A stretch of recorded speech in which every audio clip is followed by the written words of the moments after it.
Assalamu alaikum rahmatullahi wa barakatuh.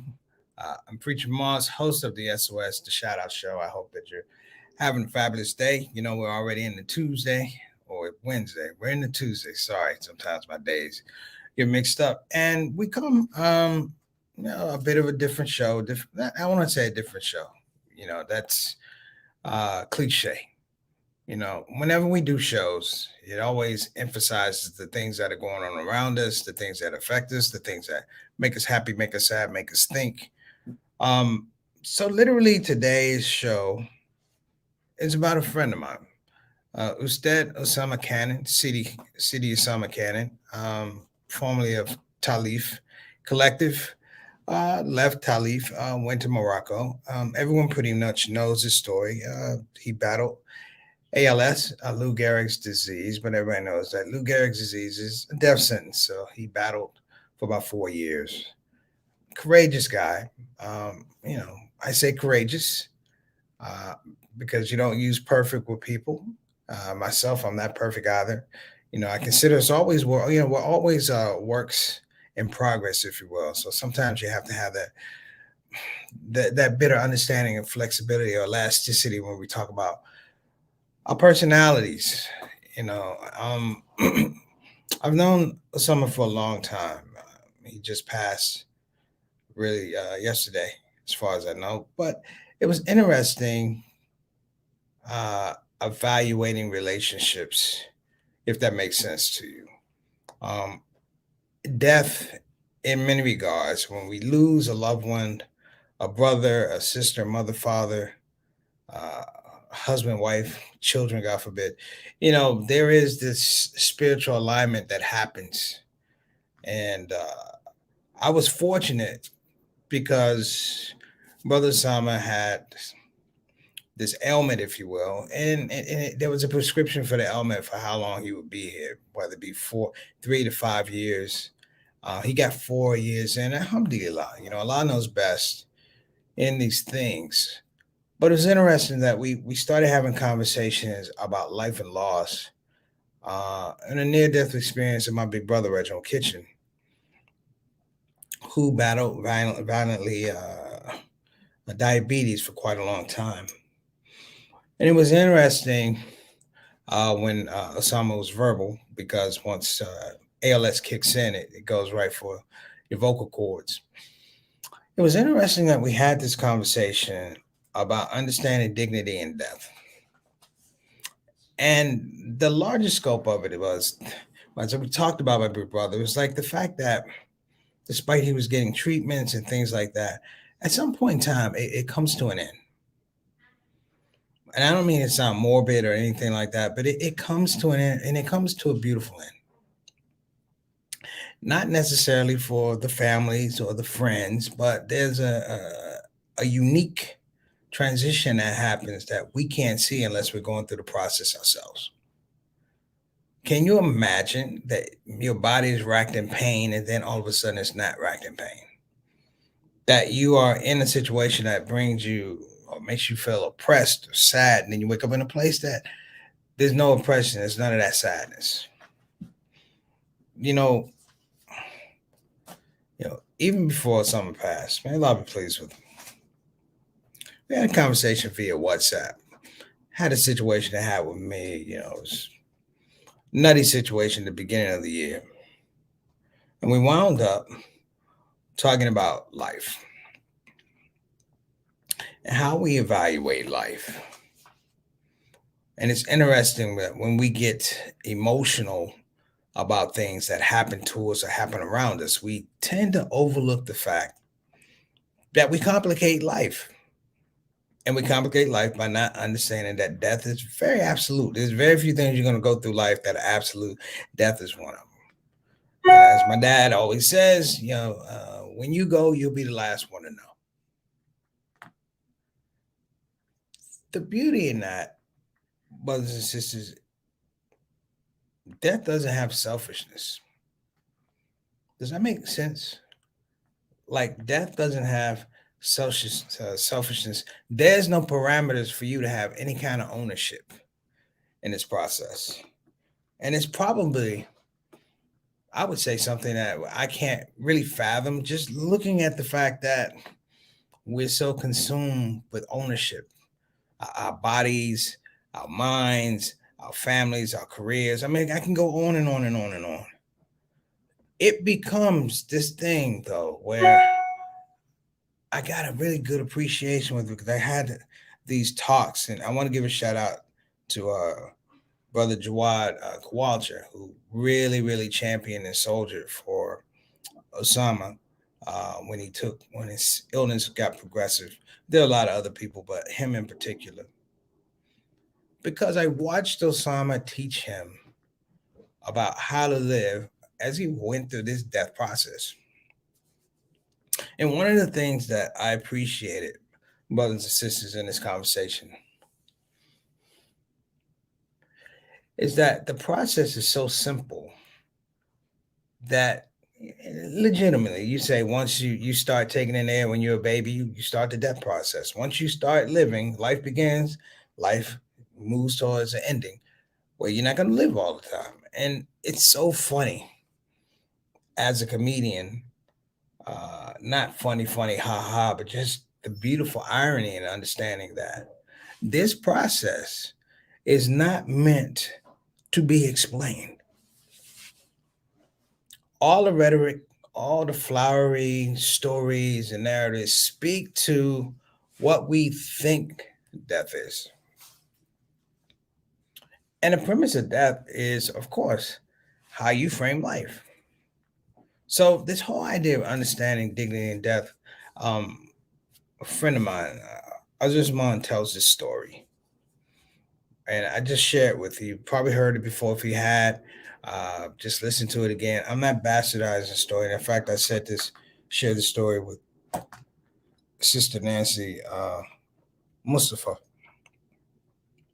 There was a story of a sheikh, brothers and sisters. He was well known in his masjid for coming to the masjid, and he always had on a beautiful pair of shoes or sandals, if you will. And he would wear these sandals to the masjid. But on this one particular day, he came to the masjid to pray. When he finished praying, he came out, and guess what? The sandals were missing. And he looked around for his sandals, and he looked outside and he saw that a young man had taken his sandals. The young man made eye contact. He knew who the sheikh was. He took off running, and the sheikh took off running behind him. So you can just picture a young man running and an older man running behind him, huffing and puffing, trying to get those sandals. A man running in beautiful shoes and a man running with no shoes. Just running. In that picture with the beautiful shoes, you would think that the old man with no shoes is the criminal or the poor person or the oppressed person, and the person with the beautiful shoes is the one that's running away from the thief. So as the story goes, the sheikh tackles the man and throws him on his back. The guy puts up his hands because he's thinking that this man is going to beat him up for stealing his sandals. And he tells him to take his hands down. He says, take your hands down. He said, listen, the reason I chased you is because if I didn't catch you and you ran away with the sandals, the shoes, that would mean you were a thief. He said, but if I catch you and I give you the sandals, they're just a gift. It's a barakah for you and a barakah for me. A blessing for you and a blessing for me. But that wasn't the second part of it. That wasn't all of it. The second part of it, he says, the other reason I tackled you and wanted to give you these sandals is this. That on the day of judgment, Yom Kippur, he said, I don't want Prophet Muhammad having to delay praying for our intercession in the heaven because he has to stop and pray for the shoes that you stole. That is dignity, brothers and sisters. I say in death, but it's really dignity in general. The idea that however we're going to live, whether you agree with somebody, whether you don't agree with somebody, they still have a modality of dignity that they're supposed to be able to live. Now, this is not preaching anything, but I'm going to give you guys an example. We witness murder every day. We witness murder every day. What am I, 54 years old? I've witnessed murder every day of my life. So, Donna, you've witnessed murder every day of your life. Our parents have witnessed murder every day of our life. Killing, if you will. We've watched things die. Now, I'm not talking about people right now, because people die too. But think about this. Here's a great example. We kill Mother Earth every day. As much as we talk about climate change we talk about climate change because a lot of people haven't understood that you have to stop your way of living, existing, to make sure that Mother Earth could heal. Which means I was driving this morning and I was hearing about climate control, and you're talking about awareness, brothers and sisters. I'm like, under this road I was driving on, at one point in time, there was grass and trees. Then I made a right turn. And then I saw a section of trees. Then I saw open field. I'm saying at one point in time, all of that was trees. And then I'm driving and I'm going over and I see a little bit of water, a little reservoir. And I'm like, at one point in time, this was swamp. And we killed Mother Nature. Whether, and it goes to speak about death. Death is not a final act as much as it is a balancing act. And we have to balance these things with awareness. Um, the act of doing a janaza or a funeral, as much as it is ceremonial, it is the prescript. It is it is the rehearsal for everybody that comes. So while we're burying that person or having a funeral or what, this is the rehearsal. This will be our end. And it doesn't matter what religion you are or whatever, but that is our end. And understanding that, and I will bring this back to Brother Usama Cannon. He found and he taught dignity. When I did my comedy special in 2018, he and I had a conversation in 2017. And I said, man, I'm going to do this special. I said, but I'm going to do the special at your spot. That way you don't have to travel.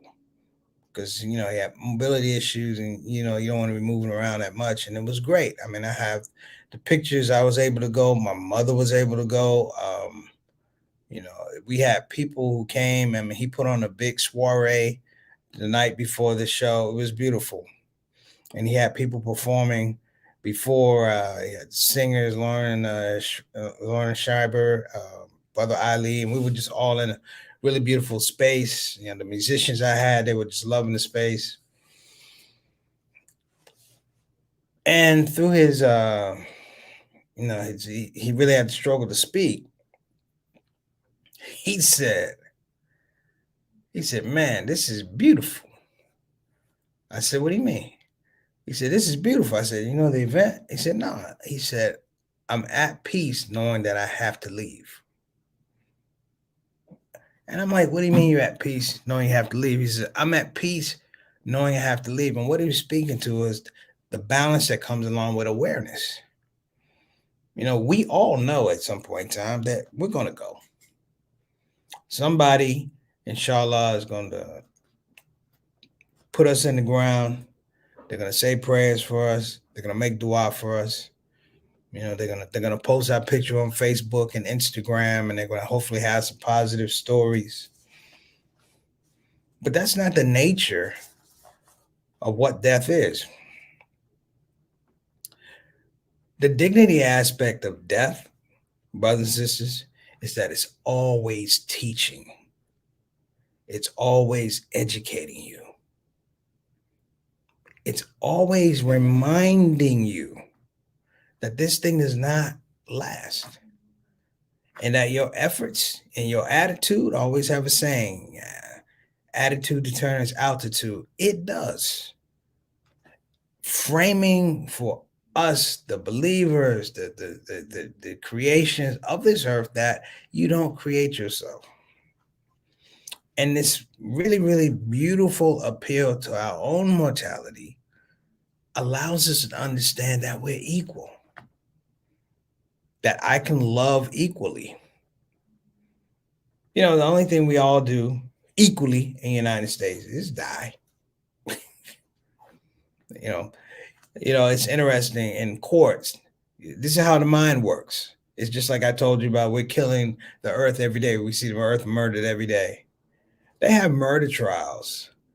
And you know what they do is they categorize the way in a murder trial, they categorize the person, the victim, they categorize how he was killed according to legal concepts. First degree murder, second degree murder, involuntary manslaughter, voluntary manslaughter. I'm like, why do they do that? Why did they do that? It is to appease the victimizer. It's to appease the defendant, to give the defendant rights over their actions over someone who doesn't have rights to stand up for themselves. And so, as I carry on, and I'm going to take a break because I know we have people in the comment section. I found I love a little harder. I love a little harder. And when I hug somebody, I hug them a little harder because nothing is guaranteed. And even in the most ridiculous of circumstances, I remember what Brother Reggie said, and I remember what Brother Usama said. In their compromised positions, like, look, it's not for us to figure it out.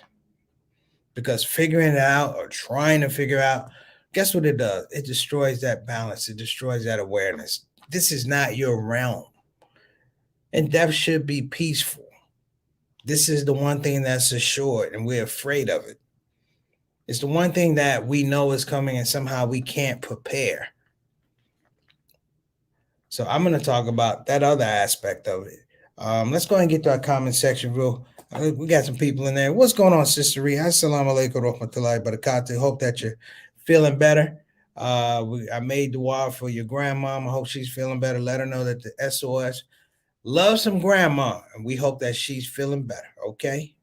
Next up. Wa alaikum assalam rahmatullahi barakatuh. What's going on, brother Altaf? Yes, sir. May Allah grant peace and tranquility to the state of Osama's family. I mean. Thank you, brother. We need that. Next up, my main man. What's going on, little brother? Ahmed Khatib, my main brother. That's my brother right there. In fact, Ahmed was there when I first. He was part of the crew when I first met Usama Cannon. To be honest, in the Bay Area. Yes, indeed. Good to see you, little brother. Appreciate you, man. Give my salams to your parents. Fight the power word. Wa alaikum assalam rahmatullahi barakatuh to you. May Allah have mercy on him and grant him paradise. A beautiful, sincere brother who I was blessed to work with in the cause of Allah subhanahu wa ta'ala. Man, beautiful brother. Fight the power. You know what I'm talking about, right? You know where I'm going with this. All right, next up. Brother Jihad Ahmed, my main man. This is one of the hardest working media guys in Philadelphia. But I also like Jihad because he's a Renaissance guy, and he just does things the right way. Been missing you, brother. I hope all is going well with you and your family and your tribe. And I saw something on Netflix, Concrete Cowboys or something. And I thought about you, about the horses in Philadelphia, man. Big stuff. All right, man. Peace and blessings, you and your family. Mama's son. My mom actually met Usama. Bless him, his family. He greeted me as mama. He truly gave good examples of live on. Yeah, it was interesting that Usama, in his own way, brought all the mothers together. So there was Dr. Yvonne Sion, Dave Chappelle's mother, when he had helped her family, my mother, and his mother, all sitting in a space together, just generations of just love. And we celebrated the mothers. All right, next up. Yes, indeed. Yes, indeed. In Ilahi Rajaun. I mean, thank you, Sister Tana, our consultant producer. Yes, sir. All right, beloved. I still owe you a call. You forgive me. I'm older, so I'm supposed to give you that call. So I'm going to shift a little bit, and I'm going to share a conversation that I've had with several OGs. It starts with the term or the phrase that's often used. Allah never wastes the work of a righteous worker. Allah never wastes the work of a righteous worker. Now, I bring that up because the emphasis is on action, intent, and placement. Action, intent, and placement. It was interesting to watch Reginald Kitchen, my big brother, and Usama Cannon, my little brother, strategically work people in spaces where they could be prepared for when he left, when they left, respectively. Now there may be some haters on out there who, they want to take shots at the brother. That's on you. That's between you and Allah. I can tell you this: it's not going to do anything to him. It's not going to change what's happened. Number one. Number two, it doesn't change the ending. But I think if we're really, really looking at death the right way, then the impetus has to be on preparation, a type of emotional, spiritual scaffolding that we have for our loved ones, our children, to understand that when I leave you, I want to have peace of mind that I'm leaving you in a good spot. I'm leaving you with tools. I'm leaving you with confidence. I'm leaving you with positive attitude. I'm leaving you with, for lack of a better word, entrepreneurial spirit to navigate the world that's left. Because if you think about it, it's like a puzzle. Your parents always say, I want my child to be better off than I am. What is that, brothers and sisters? That is preparation. That is a pronouncement of preparation. And in that preparation, they understand that there's a time. They don't know when the last day is. I said this. I was at Juma a couple weeks ago, and the imam jumped up on the minbar and he said, "What would you do if you knew that this was going to be your last salat?" He said, "What would you do?" He said, "Muslims, what would you do if you knew right here, right now, this was going to be your last salat?" And I talked to him afterwards, and he asked me, "Preacher Mons, what would you do if this were your last salat?" And I joked. I said, I'd probably go back to being Baptist. That's a lot of pressure.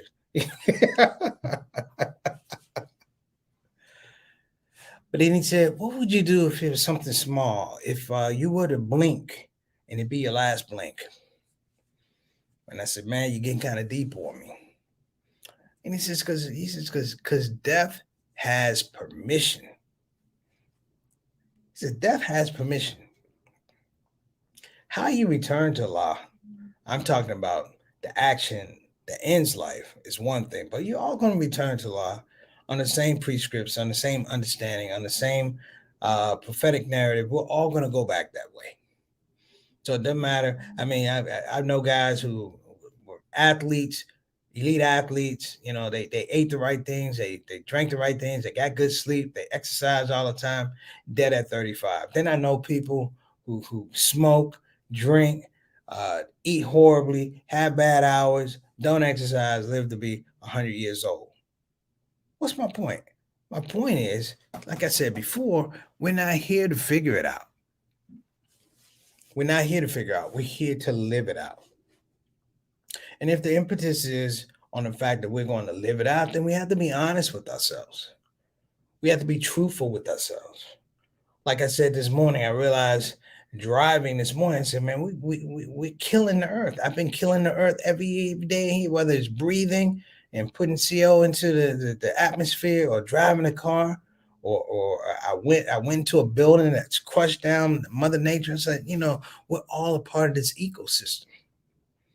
We're all a part of this process, and death is a part of this process. So, brothers, I just kind of want to make it plain. I didn't want to come on here and make this a eulogy for Osama Cannon. I really wanted to talk about a lesson, a lesson that we can all share, a lesson that's open ended. No matter whether you're black, white, Muslim, or non Muslim, there's a lesson to be had here.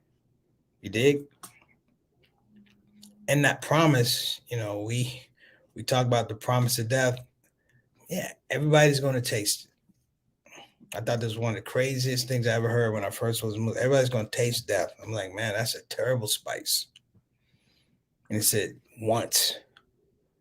He said, once. Do you know how many things in life you can only do once? And that's it. So as we try and close out here, because I don't want to go over. Is it a situation whereby, the examples of Assalamu alaikum, Bilal. Bilal knows what I'm talking about. He will be missed because we saw him, when you know somebody, before he was Ustad Summer Cannon, I'm not going to lie, he was light-skinned, and I used to call him Casper the Friendly Ghost. Yeah, we went at it. And I just wanted to be really clear, brothers and sisters, I wasn't his student. He wasn't my sheikh. He was my friend. He was my brother. So we did away with all these titles. And I want, in the same way, we want to do away with all this formality. Whether it's, somebody wronged you or whatever, I'm not saying get over it. But at some point in time, brothers and sisters, it has to be resolved. At some point in time, it's not going to matter. Let me say it won't. At some point in time, it's not going to matter. It's not going to matter to the person who wrongs you. It's not going to matter to you because the end is already clear. And if we can get that space, get to that kind of thinking, brothers, it's that awareness, that hyper-extended awareness, that hypersensitive awareness about, we live in this world. We don't own it. We can't make things happen. We can't stop the sun from coming up or going down. We can't stop water from going where it wants to go. We can't stop grass from growing.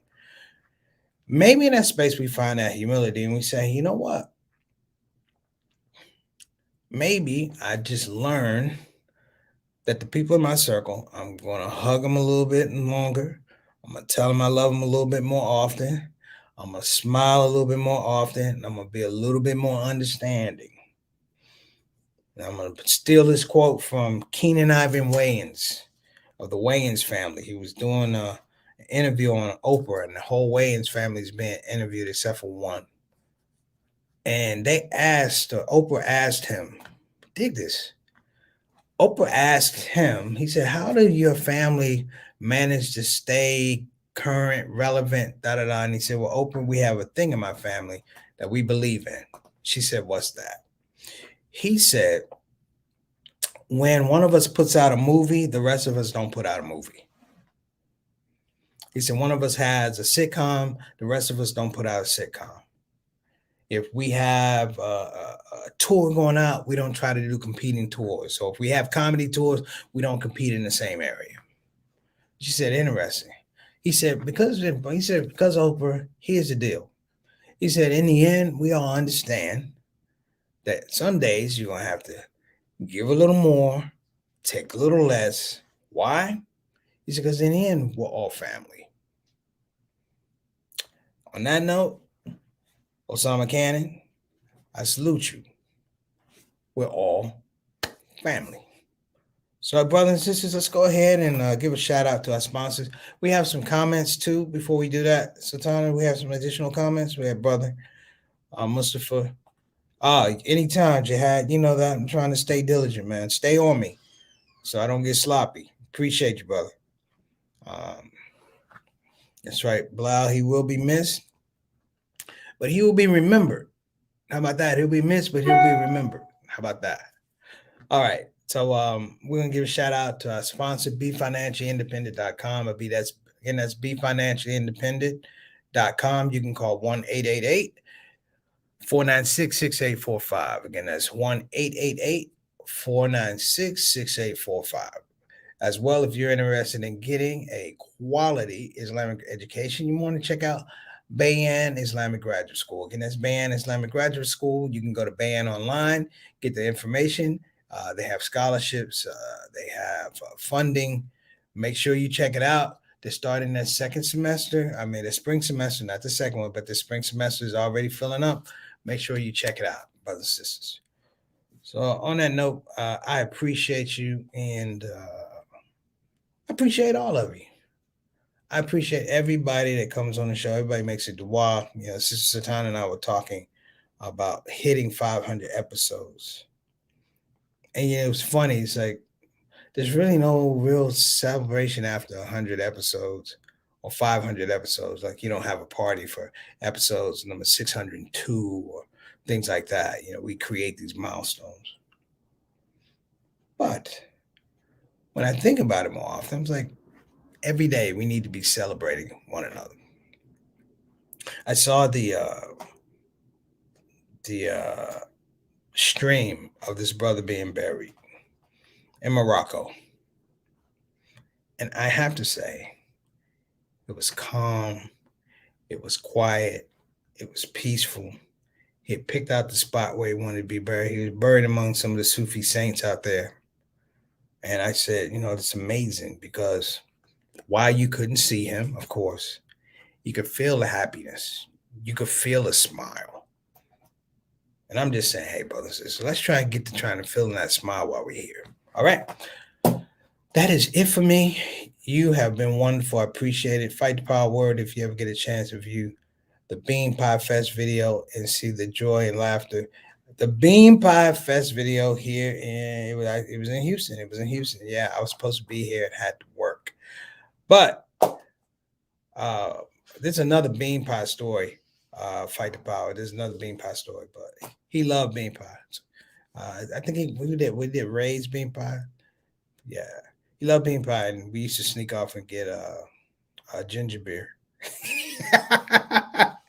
not regular beer, people. Ginger beer. I used to keep a couple of warm ones for him in the car. But listen, I'm gonna get out of here. Please, everybody, have a wonderful evening. My name is Preacher Moss. Assalamu alaikum warahmatullahi wabarakatuh. Peace and blessings to you, Brother Usama, and your family. May Allah guide you, protect you, and give you spacious spaces and spaciousness in your grave, and increase us and make dua for us. And may you please reach the highest levels of Jannah. Remember our souls. Pray for us as we pray for you. Assalamu alaikum warahmatullahi wabarakatuh.